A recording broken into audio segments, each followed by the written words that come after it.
Terima kasih pemirsa, Anda masih bersama kami di Liputan Metropolis. Beberapa bulan diaktifkannya tilang elektronik atau etle di kota Muara Enim, tingkat pelanggaran lalu lintas berkurang drastis. Warga merasa malu saat dikirimi surat peringatan tilang Satlantas karena tercapture kamera etle. Pemberlakuan Electronic Traffic Law Enforcement (ETLE) atau juga disebut tilang elektronik sejak awal tahun 2023 di Kabupaten Muara Enim. Angka pelanggaran lalu lintas semakin banyak berkurang.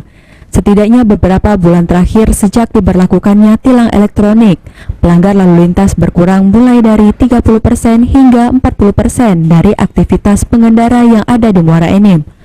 Angka ini cukup besar di mana masyarakat Muara Enim kebanyakan berkendaraan roda 2, sering tidak menggunakan perlengkapan berkendara.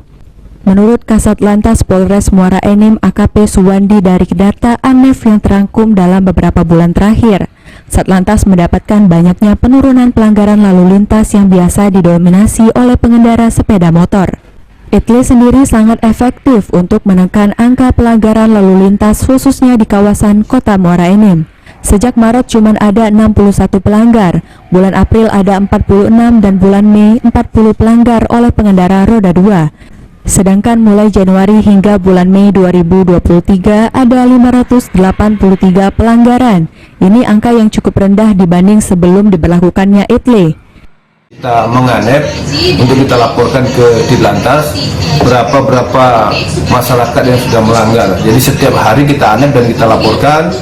Satu bulan kita anep dan kita beri surat kepada masyarakat yang terbanyak melakukan pelanggaran yang tercapture oleh ETLE di Muara Enim. Yang sering melanggar itu agak menurun. Karena apa?